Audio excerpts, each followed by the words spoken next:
अस्सलाम वालेकुम, नमस्कार, आदाब। आज सबसे पहले मैं एपीसीआर और आईएमसीआर का शुक्रिया अदा करना चाहती हूँ कि आप लोगों ने इतने ज़हीन लोगों को यहाँ पर इकट्ठा किया और सबको अपनी बात रखने का और आगे जो रोड मैप है इस बेहद गंभीर विषय को लेके वो तय करने का हमें यहाँ पर मौका मिला है। मैं अदीब साहब का धन्यवाद करना चाहती हूँ जो लगातार इस तरह की कॉन्फ्रेंसेस कराते हैं और इससे हमारा भी ज़हन खुलता है, हमें भी बहुत सी बातों की जानकारी मिलती है। अभी 5 अप्रैल को जो ये बिल पास हुआ, इस बिल का नाम उम्मीद दिया गया है, लेकिन उम्मीद की कोई किरण इस बिल में नहीं है। पर फिर भी मैं अपनी बात अगर किसी मुद्दे पे करना चाहती हूँ तो वो उम्मीद के मुद्दे पे करना चाहती हूँ, क्योंकि नाउम्मीदी कुफ्र है, तो हमें उम्मीद रखनी है। और इसका सबसे बड़ा उदाहरण ये है कि सिर्फ 24 सांसद मुसलमान थे जब ये बिल पेश किया गया, लेकिन 232 लोगों ने इसके खिलाफ वोट किया है। तो ये सबसे बड़ा उम्मीदी का हमारा उदाहरण है। और ये जो हमारा मुल्क है, हमारा देश है, इसमें जब भी ऐसे कोई मामले आए, चाहे सीए एनआरसी हो, चाहे किसान आंदोलन हो, तो उसमें हमेशा अगर कामयाबी हमें हासिल हुई है तो तभी हुई है जब पूरा समाज हमारा एकजुट होकर किसी मामले के खिलाफ लड़ा है। आज जैसा नदीम भाई बता रहे थे, प्रशांत भूषण जी ने कहा कि वक्फ की जानकारी बहुत से लोगों को नहीं है, तो हमारी सबसे पहले कोशिश यही होनी चाहिए कि हम जागरूक करें, इन्फॉर्म करें, एजुकेट करें वक्फ के मुद्दे पर अपने सभी हर तबके के लोगों को, क्योंकि जब तक हम एक दूसरे की ढाल नहीं बनेंगे हम इस सरकार से नहीं लड़ सकते। और साथ ही मैं ये भी कहना चाहती हूँ कि इसमें सबसे बड़ा रोल मुझे नहीं लगता पॉलिटिशियंस का होगा, नेताओं का होगा, पार्टियों का होगा। इसमें सबसे बड़ा रोल सिविल सोसाइटी का हो सकता है। तो आज यहाँ सिविल सोसाइटी सब पूरी मौजूद है, अलग अलग तबके से लोग यहाँ पर आए हैं और हमें ही कोशिश करनी है कि हम वक्फ के बारे में लोगों तक जानकारी पहुंचाएं, उनको एजुकेट करें, ताकि एकजुट होकर हम इसके खिलाफ लड़ सकें। क्योंकि ये लड़ाई सिर्फ एक कौम के खिलाफ नहीं है।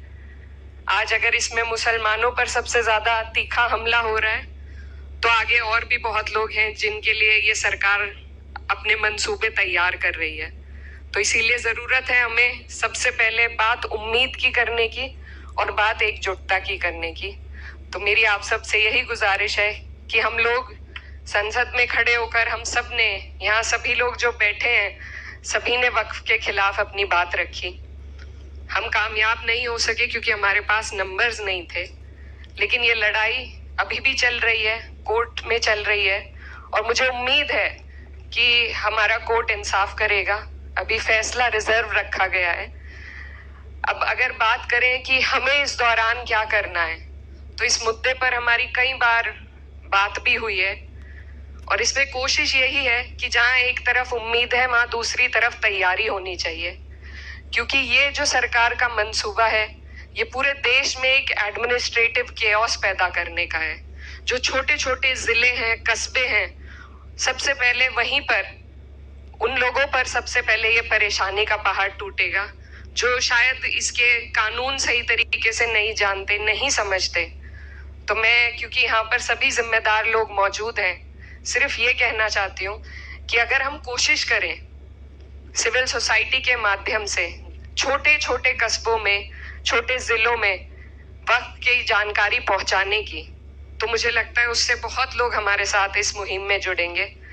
और दूसरी बात, क्योंकि यहाँ पर सभी लोग बहुत कुछ करना चाहते हैं लेकिन रास्ता समझ में नहीं आता है, तो मेरी जो छोटी सोच है उससे मुझे ये लगता है कि अगर हम लीगल कैंप्स, लीगल एड अभी से हम ऐसे लोगों की तैयारी करें जो हर जिले में, हर कस्बे में, जहां भी इस तरह के मुद्दे उठते हैं, जैसा संभल में उठ चुका है, उसके अलावा भी, क्योंकि कोर्ट सिर्फ सारे मामले सुप्रीम कोर्ट में लाए जाएं ये भी मुमकिन नहीं हो पाता। लोअर कोर्ट से लेके, हाई कोर्ट से लेके सुप्रीम कोर्ट तक हमें ऐसे लोगों को जोड़ना पड़ेगा जो जब ये मुद्दे जहां उठे उनके लिए एक तरमीम बनाई जाए कि कैसे उस जगह पर इस लड़ाई को हम लड़ सकें। अभी हमारे एक स्टूडेंट लीडर थे, उन्होंने बहुत अच्छी बात कही और समाजवादी पार्टी पर भी सवाल उठाया। ये जगह पार्टी की बात करने की नहीं है, लेकिन मैं फिर भी ये कहना चाहती हूँ कि हमारे देश में जो भी कुछ हो रहा है वो राजनीति से होकर गुजरता है, जैसे कि वक्फ भी है। तो इसलिए जरूरी है कि हर मंच पर हम अपने अंदर भी झांकें, हमारी जो कमियां रही हैं उन पर भी ध्यान दें और साथ में बात राजनीति की जरूर हो। द वर्ड ए पॉलिटिकल, इससे मुझे बड़ी नफरत है, क्योंकि कुछ भी हमारे देश में ए पॉलिटिकल नहीं होता है। तो बात पॉलिटिक्स की जानी चाहिए और हम जहां खड़े हैं हमारी जिम्मेदारी है कि अगर हमारे ऊपर कोई भी अगर वर्ग हो, उस पर कोई संकट आए तो अपनी पार्टी का रुख उस तरफ मोड़ने की जिम्मेदारी हमारी है। और मुझे लगता है कि अब तक हमने कोशिश की है कि पार्टी ने एक मजबूत रुख पेश किया है वक्फ के खिलाफ और हर एक मुद्दे पर, और आगे भी इस जिम्मेदारी को, जिया भाई भी यहाँ पर हैं, हम सभी लोग निभाएंगे और बाकी जो पार्टीज यहाँ मौजूद हैं उनसे भी हमें ये उम्मीद है। लेकिन जो आने वाले चुनाव हैं, बिहार में एक चुनाव आने वाला है, उसके लिए मैं खास तौर पर कहना चाहती हूँ कि जो धोखा हमें बिहार में मिला है उसको हमें याद रखने की जरूरत है। और वहां पर उसी हिसाब से, किसी पार्टी के लिए मैं वोट नहीं मांगना चाहती, लेकिन उसी हिसाब से अपना जहन खोलकर हमें हर एक पहलू पर ध्यान देने की जरूरत है। तो उसमें राजनीति भी आती है, उसमें लीगल एड भी आएगी और उसमें सिविल सोसाइटी का बहुत बड़ा योगदान रहेगा लोगों को एजुकेट करने के लिए, उनको साथ जोड़ने के लिए। ये सरकार जो प्रोपेगेंडा चलाती है ये आइसोलेशन का प्रोपेगेंडा है, एक समाज को बिल्कुल अलग कर दिया है। हम आपस में बैठते नहीं हैं, आपसी मामलों में चर्चा नहीं कर पाते, तो उसको हमें तोड़ना होगा। हमें सबको अपनी परेशानियों से अवगत कराना होगा और उनकी परेशानियों की जानकारी रखकर एक दूसरे की ढाल बनकर एक दूसरे का साथ देना होगा, एक दूसरे के साथ खड़े होना होगा। तभी मुझे लगता है कि इस तरह की कोई भी जंग हम जीत पाएंगे। और साथ ही मैं ये भी कहना चाहती हूँ, अभी हाल फिलहाल में कुछ ऐसे मुल्क हमारे देश में हैं जिनमें क्लियर कट, हमारे यहाँ तो फिर भी डेमोक्रेसी जिंदा है, लेकिन जहां पर बिल्कुल तानाशाही थी, जब वहां पर तख्ते पलट हो गए, तो यहाँ भी हमें उम्मीद है कि यहाँ पर हमारी जो डेमोक्रेसी है, जिसके सांस रोकने की कोशिश सरकार कर रही है, उसको आप और हम मिलकर मजबूत करेंगे। हमारी जो न्याय प्रणाली है उससे हमें उम्मीद है, और उम्मीद को ही जगा कर रखना मुझे लगता है आज के दौर में सबसे ज्यादा जरूरी है। तो बस ज्यादा वक्त न लेते हुए आप सभी का शुक्रिया, खास तौर पर APCR और IMCR का, कि उन्होंने ये मंच दिया हमें जिससे हम अपनी बात पहुंचा सके। और यही कोशिश करनी चाहिए कि न सिर्फ दिल्ली में बल्कि जो छोटे शहर हैं हमारे, जहां सबसे ज्यादा जरूरत है लोगों को इस बारे में एजुकेट करने की, उस पर भी नदीम भाई और सब लोग मिलकर काम करेंगे। बहुत बहुत शुक्रिया, धन्यवाद।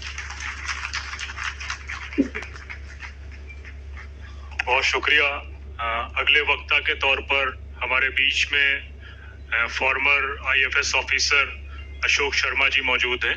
अशोक जी बहुत सारे मुल्कों के एम्बेसडर रहे हैं और कई सारे कंट्रीज में एम्बेसडर के अलावा फॉरेन सर्विसेज में अलग अलग जगह रहे हैं और इस समय कई संगठनों में वो हैं।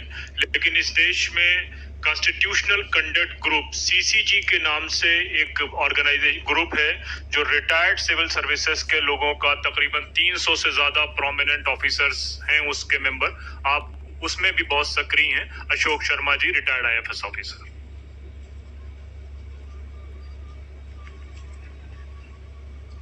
मुअज़्ज़िज़ साथियों,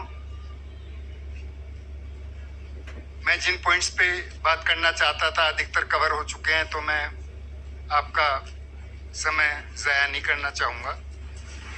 बस थोड़ी गुजारिश करना चाहूँगा, वो ये कि जैसा कि हमारे साथी प्रोफेसर साहब ने बताया था कि हम किसी तरह परसेप्शन की लड़ाई हार रहे हैं। हमारी लड़ाई गोएबल्स के वंशजों से है कि एक झूठ को इतनी बार बोलो कि वही सच लगने लगे। पिछले 5-6 साल से जिस तरह से मैं व्हाट्सएप पे, अलग अलग सोशल मीडिया में, यहाँ तक कि मेन स्ट्रीम मीडिया में भी वक्फ के बारे में जो मैसेजेस आते थे वो पढ़ता रहता था, देखता रहता था, तो मुझे इस बात की शंका होती थी कि कुछ ना कुछ तो होने वाला है। अब जो हो गया सो हो गया। अब हमें इस खतरे का और आने वाले खतरों का सामना करने की अभी से तैयारी करनी चाहिए। और इसके लिए मैं गुजारिश करना चाहूंगा APCR, AMCR और जितने भी संगठन यहाँ पर हैं या जितने भी हमारे नौजवान साथी हैं, मेरी उनसे यही प्रार्थना है कि हम लोग किसी तरह से उस नैरेटिव को, उस परसेप्शन को जो कि एक झूठ फैला दिया गया है मेजॉरिटी कम्युनिटी में, उसे किसी तरह सुधारने की कोशिश करें। क्या एफर्ट हो सकते हैं, किस तरह ये आउटरीच हो सकती है, इसके अपने अपने तरीके हो सकते हैं, पर कम से कम हम लोग कुछ पर्चे छपवा के, कुछ बुकलेट छपवा के, कुछ वेबसाइट चला के, और जैसा कि हमारे बहुत सारे साथी आज अपना कैमरा लेके आए हुए हैं सोशल मीडिया के साथी, वो अपने सोशल मीडिया के वीडियोस के जरिए या पोस्ट के जरिए इन सब चीजों को क्लैरिफाई कर सकते हैं, समझा सकते हैं कि जो कुछ आपको परोसा जा रहा है इन गोएबल्स के वंशजों के द्वारा वो सही नहीं है। तो यही आज मेरी आपसे प्रार्थना थी, यही गुजारिश करने में आया था। और बाकी तो हमारे जो दूसरे साथी हैं और स्पीकर हैं, विशेष रूप से जो हमारे मेंबरान पार्लियामेंट हैं या साबिक MPs हैं, उन लोगों ने जो कुछ कहा है, मैं विश्वास दिलाना चाहता हूं कि हम उनके साथ हैं। और जिन जिन सिविल सोसाइटी ग्रुप्स के साथ मैं जुड़ा हुआ हूं, वो सभी आपके साथ हैं। और विशेष रूप से जो हमारा रिटायर्ड सिविल सर्वेंट्स का ग्रुप है, वो हमेशा से जहां पर भी कॉन्स्टिट्यूशन की खिलाफ वर्जी होती है उसमें खड़ा होता है और अपने तरीके से आवाज उठाता है।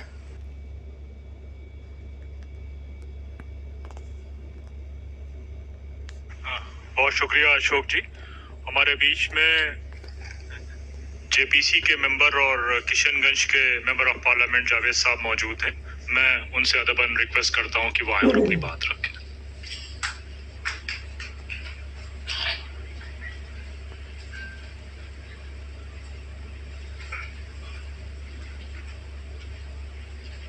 अस्सलाम वालेकुम, आदाब, प्रणाम।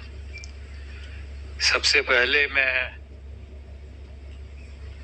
APCR और IMCR का शुक्रगुजार हूँ कि उन्होंने ये प्रोग्राम रखा और मुझे आने का दावत दिया।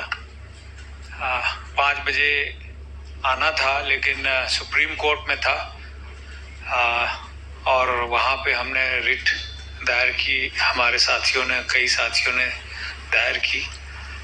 ये वक्फ के मसले में सबसे पहले तो ये बताना चाहूँगा कि RSS वाले लोगों को गलत इन्फॉर्मेशन दे रहे हैं। और जब पार्लियामेंट में डिबेट भी चली तो आप लोगों ने सुना होगा, जब माइनॉरिटी मिनिस्टर ने इनिशिएट किया तो उसमें भी झूठ बोला। ये कोई भी इस पार्लियामेंट को वक्फ की ज़मीन बता के उसको वक्फ कर सकता है, जिसका खंडन किया हम लोगों ने। मुझे खुशी है संजय भाई भी यहाँ पे हैं, वो भी JPC में थे। कई मीटिंग्स चली और मुझे बड़ा अफसोस होता है कि पार्लियामेंट्री डेमोक्रेसी की जो नियम है उसका खुलेआम उल्लंघन किया गया, वायलेट किया गया। और संजय भाई अपने वक्त में शायद डिटेल में बता पाएंगे, मैं ज़्यादा वक्त नहीं लूँगा। लेकिन इसका सामना तो करना पड़ेगा हमें। इनका मकसद ये है, नंबर 1 कि वो ज़मीन ज़्यादा से ज़्यादा कैसे उसको कब्जा करें, जैसे कि एक सीनियर साथी ने, शायद प्रोफेसर तिवारी जी ने बताया, कई इंस्टेंसेस दिए कि इस कब्रिस्तान में, ITI में कब्रिस्तान था, उसमें बिल्डिंग बन गए। दिल्ली में हजारों एकड़ ऐसे हैं जो कभी दरगाह थे या कब्रिस्तानें थी, उसको धीरे धीरे सोसाइटी को बेच दिया गया और वहाँ पे इमारतें खड़ी हैं। इसके अलावा उनका एक मकसद है कि जहां चाहे वहां फसाद करा दें। कम्युनल टेंशन होगा तभी ये जीत पाएंगे, तनाव होगा तभी लोग इनकी कमजोरियों का चर्चा नहीं करेंगे।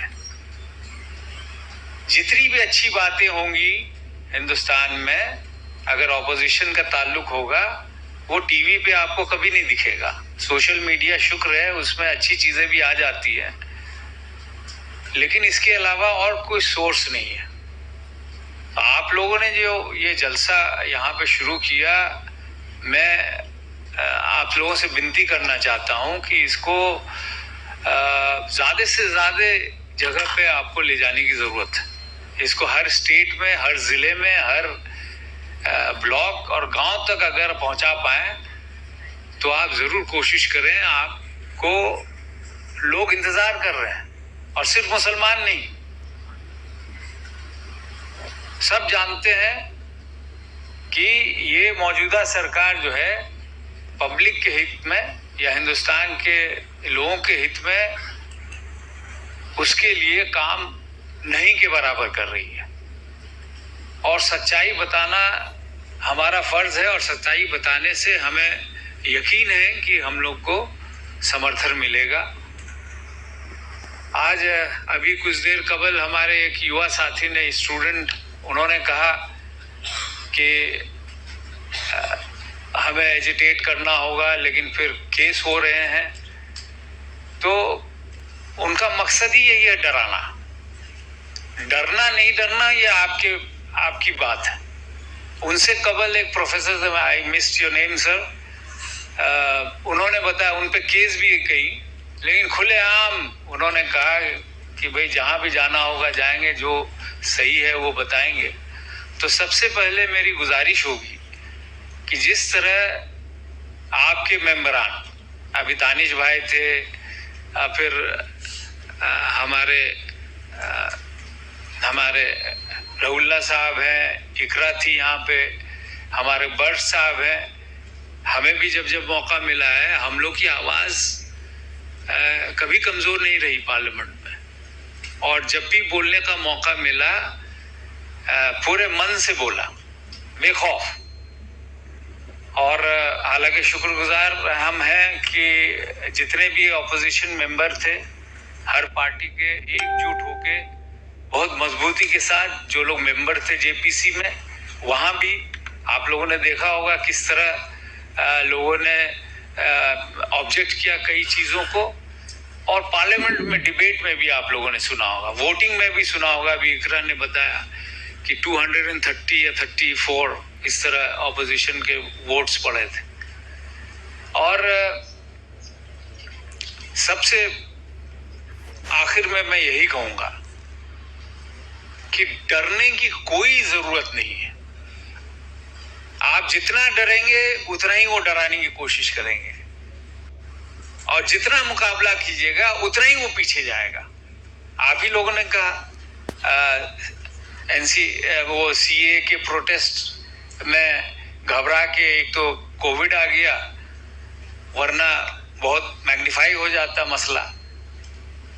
तो जिस तरह वो प्रोटेस्ट रहा, किसानों का प्रोटेस्ट रहा, उसी तरह हमें भी कानून के दायरे में जमीन पे उतरना होगा और खौफ को अपने दिल से निकालना होगा, तभी ये लोग जाएंगे। बचपन में किताब में हमने पढ़ा था, शायद आप लोगों ने पढ़ा था, उसका नक्शा मुझे याद है।